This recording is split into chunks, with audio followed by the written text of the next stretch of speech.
This episode from the life of Sherlock Holmes will be transmitted to our men and women overseas by shortwave and through the worldwide facilities of the Armed Forces Radio Service. Petri Wine brings you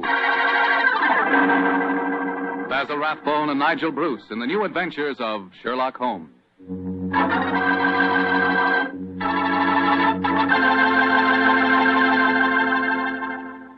The Petri family, the family that took time to bring you good wine, invite you to listen to Dr. Watson tell about another exciting adventure he shared with that master detective, his old friend Sherlock Holmes. And say, I want to tell you about a little present I've got for you. A present, and it's free.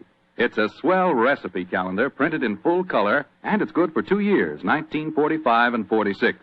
But best of all, this calendar not only gives you the dates, it gives you loads of swell recipes and ideas for cooking with Petri wine. Want to know how to make spare ribs that are out of this world? You want to learn a new way to fix liver and onions, a swell way to make soup more delicious than ever. It's a cinch with this calendar handy in your kitchen to tell you how. In fact, this calendar tells you all you ought to know about wine. And remember, it's free. Just write to Petri Wine, P-E-T-R-I, Petri Wine, San Francisco 26, California. Petri Wine, San Francisco 26, California. We'll send you your swell recipe calendar immediately.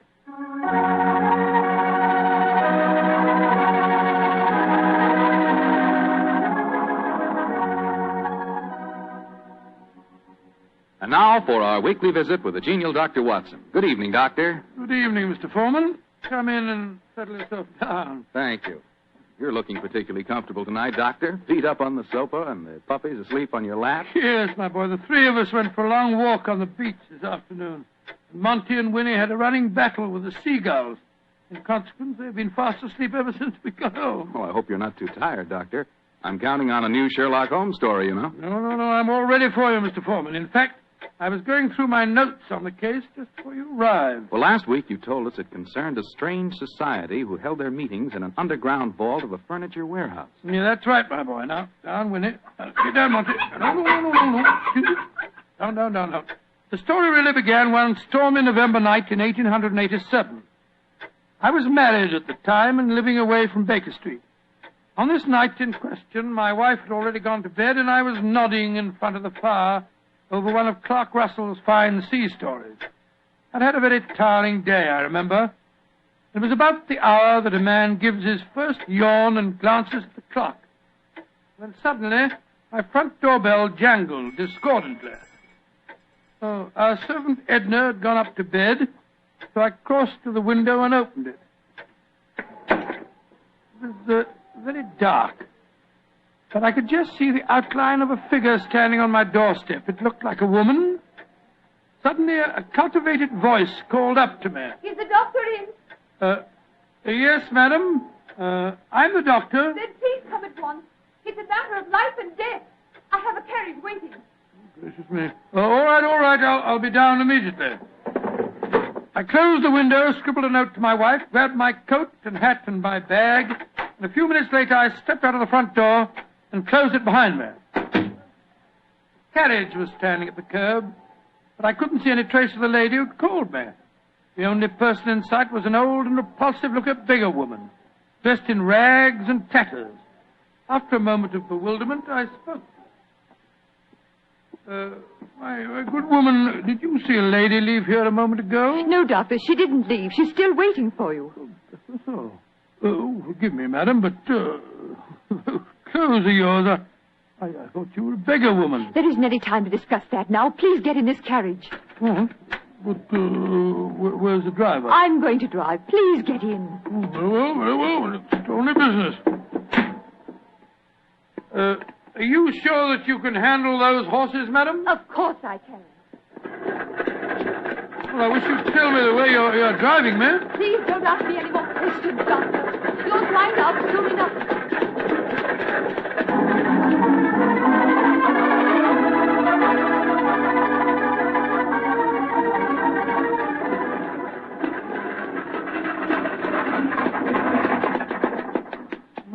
Thank heavens we've finally reached our destination.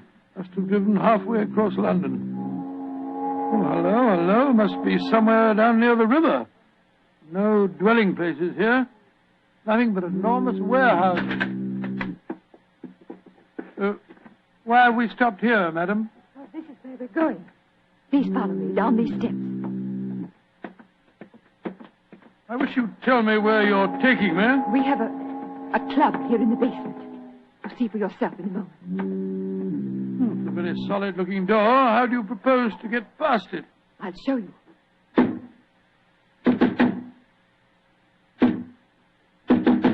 Good Lord, it must be a very secret club of yours, madam. It is, Doctor. Who knocks? Number 7. Give the password. To the lanterns. You may enter.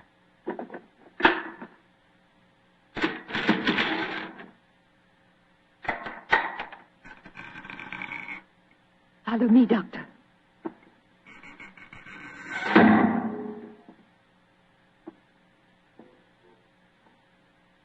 Madam, I do wish you'd tell me where you're taking me. This looks like the entrance to an opium den or a thieves' kitchen. Don't worry, Doctor. You're in no danger. There. Does that look like a thieves' kitchen? Great Scott, I don't believe my eyes. A luxuriously furnished room. What a strange collection of people. Some look like beggars, others in full evening dress. Amazing. Number 7. Who is this man? He's a doctor. I went to fetch him. I thought I said there were to be no strangers inside. Now, look here, my good man. I've been extremely patient, but my temper's beginning to wear a little thin. Either let me see your patient at once or show me out. My time's valuable, and I don't propose to waste it. I'm sorry, Doctor. Where is Julian? He's in the back room. And if you know what's good for you, Doctor, whatever you call yourself, you'll forget everything you see in here. Stop threatening me, sir. I'm not in the least interested in your blasted club. Just take me to the patient.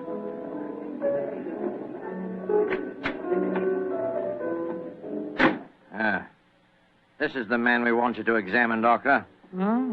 What happened? He fell down the stairs leading into the clubroom. Well, why'd you move him? We wanted him to be comfortable. It's the worst thing in the world you could have done. Never move a person with an injured skull. Is he going to be all right, Doctor? No, madam, I'm afraid he isn't. His neck's broken. He's dead. Huh? Julian, dead. You sure of that, Doctor? Of course I'm sure of it, my good man. I'm afraid you need an undertaker, not a doctor. We must tell the others. All right, quiet, everybody. Quiet. Quiet. Julian is dead. Julian dead. Oh, this is terrible. Who is this man? He's a doctor. Well, better get him out of here at once. We don't want any strangers nosing about. That's right, though. Shouldn't have brought him here anyway. Now, just a minute. I assure you, ladies and gentlemen, I haven't the slightest desire to stay here one moment longer. If you'll direct me to the door again, madam, I'll try to find a cab myself in this godforsaken district and go home. Show him out and give him his money. Follow me, please. I'm delighted to. Do you mind if I don't drive you home, Doctor? Well, no, I should prefer it. My nerves aren't in the best of shape. You mustn't be angry with me, Doctor, please. Leaving again, number 7. No, but this gentleman is. Will you see if you can find a cab for him? Right. To whom shall I send in my bill, madam? Oh, here's a £5 note. That should cover your time and trouble, shouldn't it? No. It's far too much, madam. No, Doctor. It's late at night, and it hasn't been a very pleasant case for you. Please take it. Oh, it's very kind of you. Very generous indeed. But by the way, how did you happen to come to me in the first place? I was driving about looking for a doctor, and a policeman directed me to your house. Oh, I see. I have found a cab for you. Thank you, my man. Thank you. Oh, Doctor, may I come round in the morning for a death certificate? Of course. You remember my address? Yes, but I don't know your name. Watson. Dr. Watson. Dr. Watson? Not the Dr. Watson who's associated with Sherlock Holmes. Oh, right, madam, I'm flattered that you know of me. Good night, Doctor. And please forget about everything you've seen here tonight.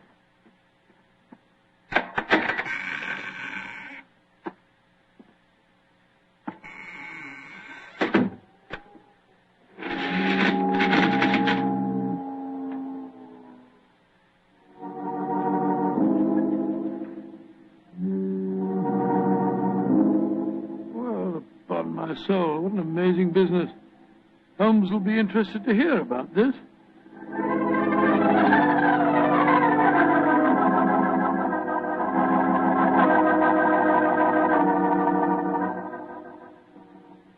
And that's the way it was, Holmes. One of the most curious adventures I ever had without you. Very interesting, Watson. You say this underground cellar was luxuriously furnished. Yes, and the people there were an amazing mixture. Some were in rags and some in evening dress. Huh, like the nursery rhyme, eh? Some in rags and some in tags and some in velvet gowns. Exactly. Gave me the feeling that I was taking part in a story out of the Arabian Nights.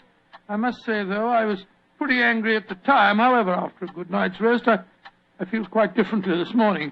I thought I'd just drop round and tell you all about it. Glad you did, my dear fellow. It would be interesting to see if any repercussions of your strange adventure reach us. Oh, I doubt it. The woman seemed frightened to death when I mentioned your name. We shall see. Meanwhile, I'm expecting a client. You're not too busy. Perhaps you can stay. No, I'd like to very much. Who is it, you know? This telegram will tell you much more than I can. Arrived an hour ago. Let's have a look. Be at your lodgings this morning to discuss our problem. Signed AMS. Pretty high-handed message. Be at your lodgings. Oh, please. What suppose AMS stands for? I was just toying with that problem when you arrived. Could it be the American Medical School? No, there's no such body. It's the American Medical Association. Oh, yes. Of The course, imperious yes. tone of the message inclines me to believe that the A stands for amateur. Very possibly. Amateur Maskers Society. Or the amateur murderers. That would be a nice thought, wouldn't it? That is their representative now, no doubt, to save us further guesswork.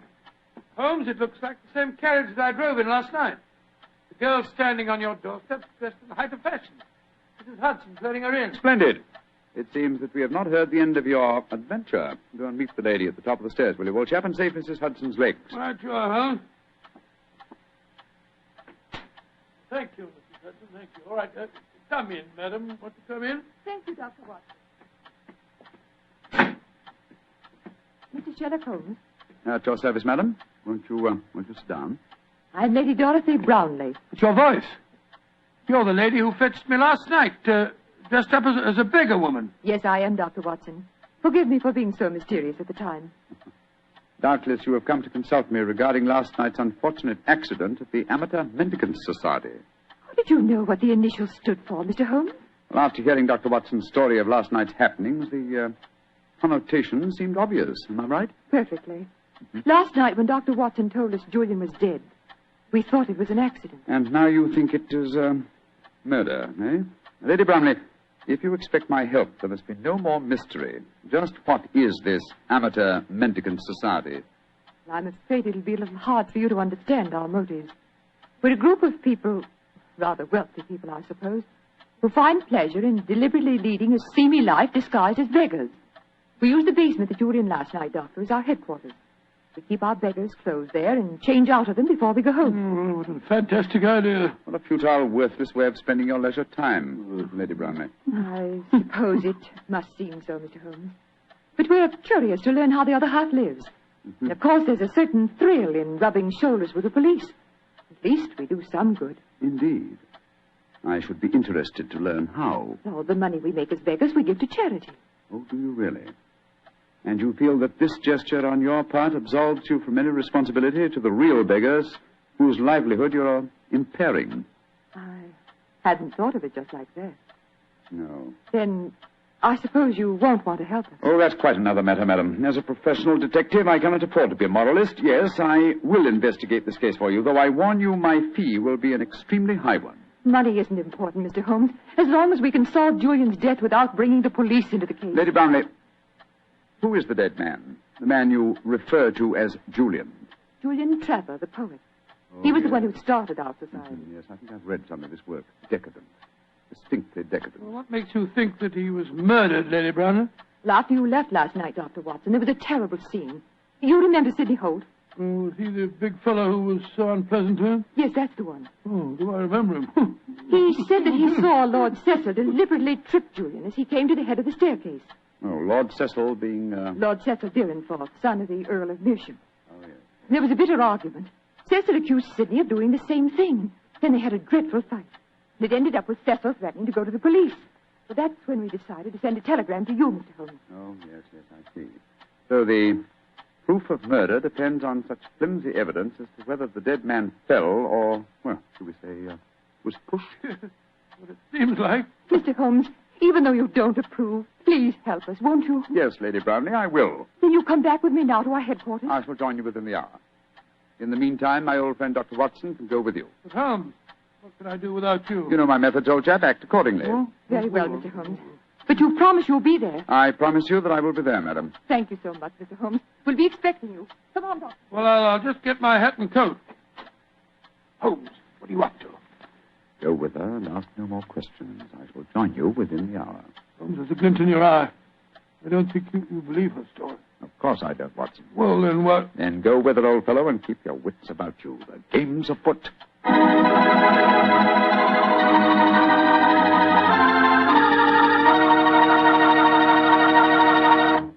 The story of the Amateur Mendicant Society will continue in just a few seconds. Time I'd like to use to remind you that you're really missing something until you try having wine with your dinner.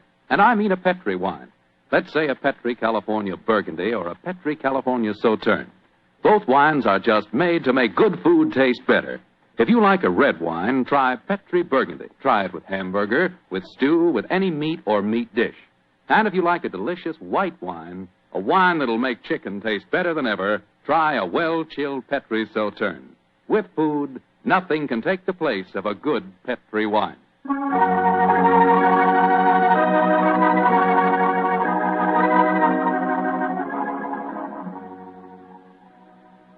And now back to tonight's new Sherlock Holmes adventure. The Amateur Mendicant Society, a group of wealthy eccentrics who pose as beggars, have come to Sherlock Holmes and Dr. Watson with a problem. One of their members has apparently been murdered, and the famous pair have been asked to investigate the killing. As we rejoin our story, Dr. Watson, still awaiting the arrival of the great detective, is cross-questioning three of the members at the headquarters of this unusual society. I'm afraid that I don't find your stories very convincing. Oh, don't you now? Well, then suppose you stop asking questions until Sherlock Holmes gets here. He's the man we've engaged to settle this business, not you. We're paying for his services, not those of his assistant. Mr. Holmes asked me to conduct this preliminary investigation, my good man. I'm perfectly familiar with his methods, so keep a civil tongue in your head if you want us to continue with this case. Well, I'm not answering any more questions till he gets here. Insufferable fellow. Lord Cecil, you say that you saw Holt deliberately trip the dead man as he came down the stairs last night. Yes, I did.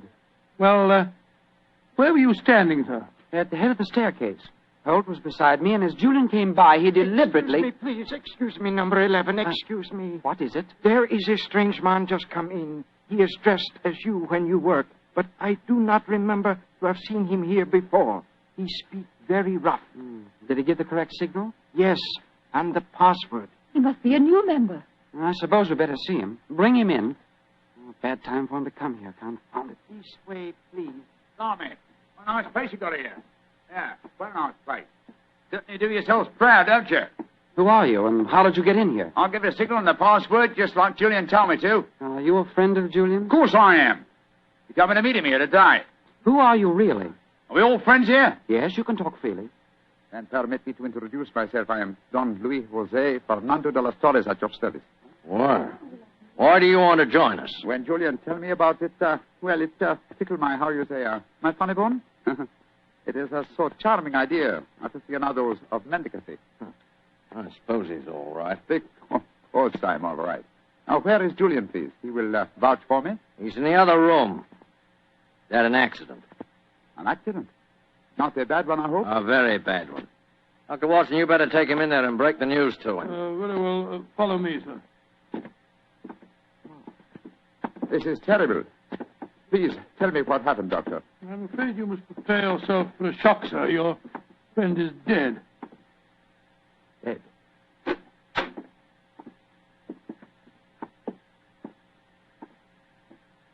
His neck was broken last night in some brawl. Yes, except that I do believe it was an accident, Watson. Holmes! Quiet, old chap, quiet. But not quietly enough, Mr. Sherlock Holmes. Come on, come back to the others and let all take a look at you. Come on, get moving, both of you. This isn't a pop gun in my hands. Sorry, Holmes, I gave the whole thing away. That's all right, old chap. Oh, Cecil, Dorothy, come here. I want you to take a look at the great Sherlock Holmes. Walked into our trap just like any stupid policeman. Well, I had to dress up to do it, though, Mr. Holmes. We were waiting for you here anyway, you know. Oh, I was well aware of that, Mr. Holt. You see, I knew I was walking into a trap. Oh, did you know that, Mr. Holmes? Lady Brownlee, the story you brought to us today was so obviously a false one. Just as there is no amateur mendicant society. Who are they, Holmes? Go ahead, Mr. Holmes. Tell him. Let's see how much you really do know. Yes, Go ahead. Why should I tell you what you already know? Go on, talk if you know what's good for you. Oh, you're so persuasive, aren't you, Mr. Holt? Very well. Undoubtedly, Julian Trevor's death last night was an accident. You fetched a doctor, Lady Brownlee, a very natural move, and later discovered that the doctor in question was the old friend of Sherlock Holmes. You were all afraid that I would become interested in your unusual society, and so you invented that very thin story about the accident being a murder. You wanted to lure me here so that I could be disposed of, and you could all continue your nefarious works without hindrance. Well, now aren't we clever? What is our nefarious work, may I ask? Your password gave me a clue to the lanterns. Try the French revolutionists. They strung the aristocrats up on the lampposts. Then again, the combination of curious costumes and a luxurious establishment in a low-class area posed another question. What political belief provides a common meeting ground for misguided aristocrats and dangerous commoners? And how did you answer that question? Oh, very simple, my dear sir. One word. Nihilism. Its doctrine of assassination and overthrow of government would find every chance of being put into practice by all of you at the forthcoming Jubilee celebrations to be held here in London. And also would account for your beggar's clothes. A beggar would have greater freedom of movement in a crowd than an ordinary person. You're a clever man, Mr. Holmes. Too bad you'll have to die. I'll get the rope. What are you going to do with him? Do? Give them a first-hand taste of nihilism, of course. They can't live. They know too much. You can't possibly do this, you know. The police will track us here. By the time the police get here, you and your friend Holmes will be blown to kingdom come. Here's the rope, Sidney. All right. Hands together, Mr. Holmes. That's it. Ah! Oh, mind that bandaged wrist of mine, will you? It's confoundedly sore. Oh, isn't that a shame now? Is this any better? Oh. Tie up the doctor, Cecil, while I bind Holmes's legs. With pleasure. I can't go through with this. What do you mean, Dorothy? You can't go through it. I just can't stand by and see two innocent men murdered. Don't be a fool, Dorothy. We can't let them live. They know too much. I don't care. If you go on with this, I'm going out for the police. Why, you fool. No. Tie her up as well, Cecil. Leave me alone. Sit down there beside him. Go on. You're a devil, Sidney. Oh, shut up. Now, Mr. Holmes, I'm going to fetch a little invention. A little invention I'm sure you'll be interested in. Mr. Holmes, it's a pity you and your friend didn't learn to mind your own business. I'm afraid it's too late to teach an old dog new tricks. It's too late now, at any rate. Quite comfortable, Dr. Watson? Don't you speak to me, sir. You're a filthy traitor to your country. Rubbish. Here we are. Example of Mikhail Petrov's mechanical genius. This bomb will blow the entire building sky high, and the three of you with it. Now, I wind the time clock so, and we'll set the fuse to go off in 5 minutes. It'll give us plenty of time to get away. So.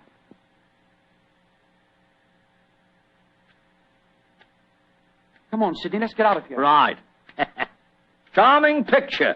Three of you bound hand and foot sitting beside each other on the sofa. Well, ta-da, Dorothy.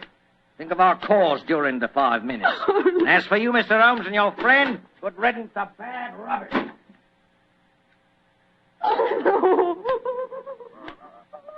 Well, Holmes, this looks like the end. Afraid so, old chap.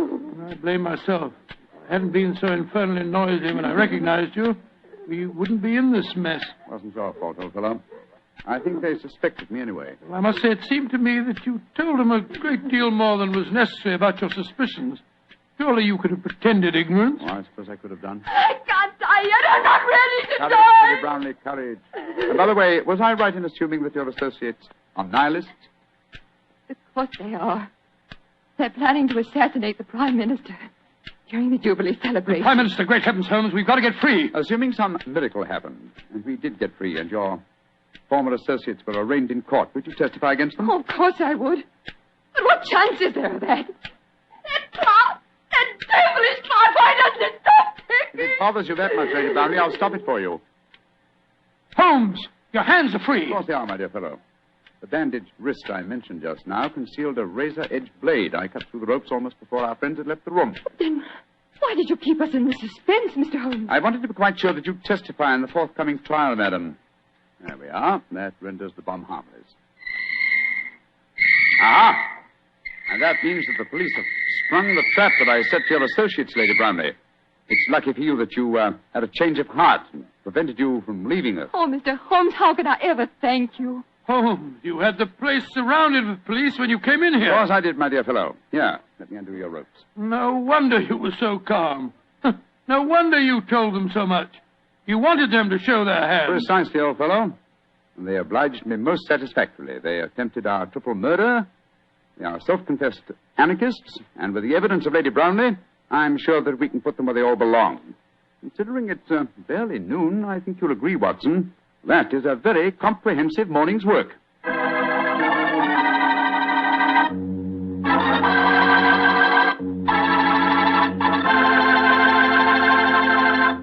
Doctor, tell the truth. Were you scared waiting for that time bomb to go off? Scared, my boy? I was so scared that to this day I can't stand being in the same room with a loud ticking clock. Each tick of the clock seems to speak to me. Seems to say, tick-tock, this is the end. Tick-tock, this is the end. The clock ever speak to you like that? Well, yes, Doctor. How did you know? Well, what's the clock say to you? Tick-tock. Petri took time to bring you good wine. Petri took time to bring you good wine. Gracious me, Mr. Foreman. You listen to your clock and I'll listen to mine. Gosh, Doctor, can I help it if I like to hear about Petri wine? After all, that Petri family really knows how to make good wine. And it's no wonder. They've been making wine ever since they started the Petri business generations ago, way back in the 1800s.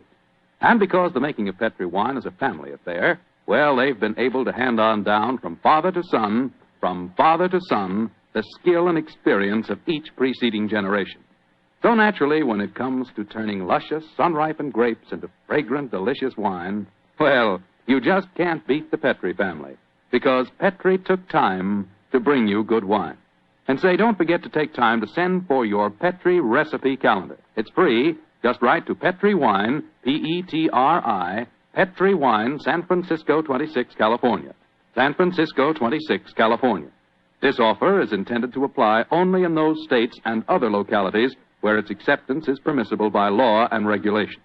And now, Dr. Watson, what adventure are you planning to tell us next week? Well, next week, Mr. Foreman, I'm going to tell you a story of old Vienna.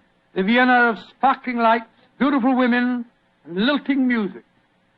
And of an extraordinary murder that takes place to the accompaniment of a Mozart sonata. Boy, that sounds like a thriller. I'll see you for sure next week. Just a minute. Before I go, Mr. Foreman, I want to urge every registered nurse listening in to get all the facts about the Army Nurse Corps. The Army needs you, nurses, needs you desperately. They'll make you an officer at once and give you every chance to further your post-war careers. So if you're a registered nurse under 45, call at your local Red Cross chapter and get all the details. Or wire collect to the Surgeon General, U.S. Army, Washington, D.C. And if you can't qualify for the Nurses Corps, see if you can't get into essential civilian nursing so that you can release a nurse who does qualify. But do something about it first thing tomorrow, won't you?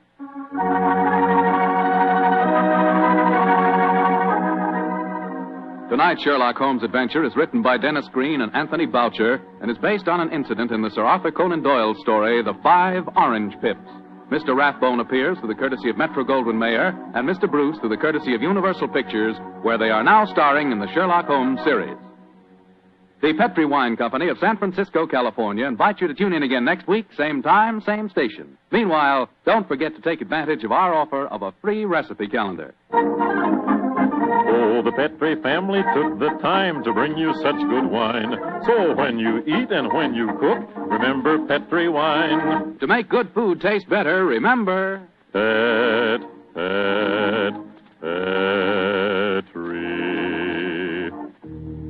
wine. This is Bill Foreman saying goodnight for the Petri family. Sherlock Holmes comes to you from our Hollywood studios. This is the Mutual Broadcasting System.